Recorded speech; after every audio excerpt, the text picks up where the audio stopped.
Today, I'm taking you to the door of one of the deepest, oldest, and most mysterious places in all of Turkey, the DERİNKUYU underground city.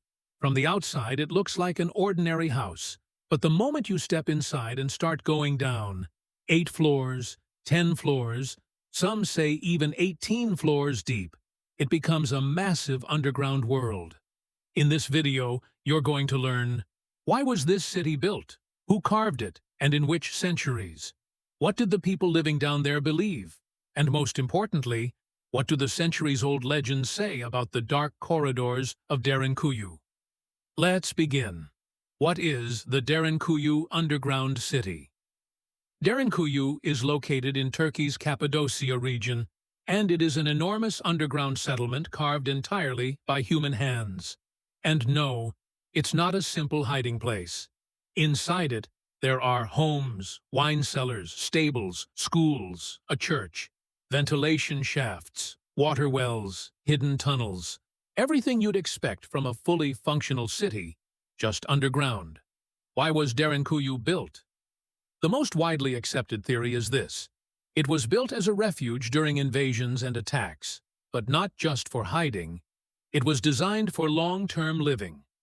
Below the surface, there are ventilation shafts reaching 55 meters deep, escape tunnels, massive stone doors weighing tons that can only be opened from the inside. These aren't features of a temporary shelter. This is an underground metropolis capable of keeping thousands of people alive for months. Some researchers believe the main purpose was religious concealment. Early Christians hid here from the Romans to practice their faith in secret and hold private gatherings. An even older theory says the first chambers were carved by the Hittites, possibly as protection against early forms of chemical or smoke-based attacks. Yes, something almost unthinkable 3,500 years ago. And how ancient people built all this without modern tools? I'll explain the legendary stories about that in the next minutes. Who built it and when? Here's where it gets fascinating. No one knows the exact date DERİNKUYU was built, but research suggests the following timeline: 1900 to 1200 BC, Hittite era. First chambers. The earliest tunnels and worship rooms carved into the rock belong to this period. 4th to 10th century AD, early Christian era. Expansion, fleeing Roman persecution, early Christians expanded the system. They built churches, carved baptism rooms, added the massive rolling stone doors, and created deeper levels and ventilation channels. 700 to 1200 AD, Arab-Byzantine conflicts, heavy use. For centuries, the underground cities served as safe zones during war. So DERİNKUYU wasn't built in a single era. It grew layer by layer for thousands of years. What was DERİNKUYU used for? 1. Shelter, defense. When invading armies arrived, entire communities moved underground and lived there for months. 2. Religious concealment. Early Christians worshipped secretly inside these chambers. 3. Stables and food storage. Even animals were brought below.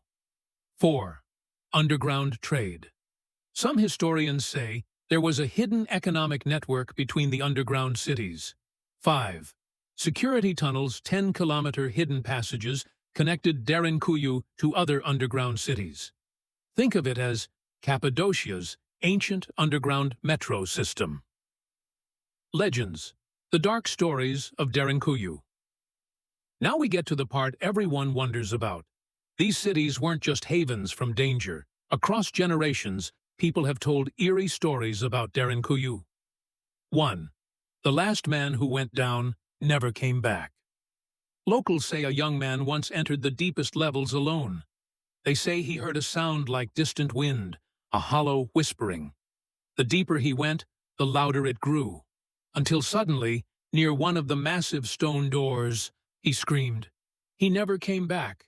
Searchers later said they heard the sound of water dripping from a well that had no water in it. People call it the well was breathing. 2. The tapping behind the stone door. DERİNKUYU has huge circular stone doors. They can only be opened from the inside. According to one legend, at night you can hear tiny taps behind these doors, as if someone, or something, is walking on the other side. An old woman once said, "They weren't human.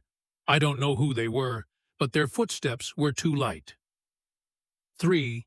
The underground wind. One of DERİNKUYU's biggest mysteries is this. In some of the deepest corridors, air moves, even in places not connected to the outside. Some elders say, "That isn't wind. It's the breath of those who still live down there." 4. Lights in the lower levels. An old shepherd couple once claimed this. Some nights, a soft yellow glow came from inside the entrance, as if someone was walking around with a lantern. One night, they followed it. No one was there, but the light kept moving, as if it had a mind of its own. 5. Another world beneath the lowest floor. This is an ancient belief. People say the deepest level leads to another city, far beneath the earth. They call its residents the ones under the ground. To some, it's simply a distant tunnel. To others, it's a city of beings that are not human. One legend says, those who wander the lowest floor without permission hear no footsteps, not even their own, because the ground beneath them does not belong to them. Today, DERİNKUYU seems like a calm tourist destination. But don't forget, this city lived in darkness for thousands of years. People hid here. Some survived. Some vanished. And many still say, DERİNKUYU doesn't end. Only the part you're allowed to see ends.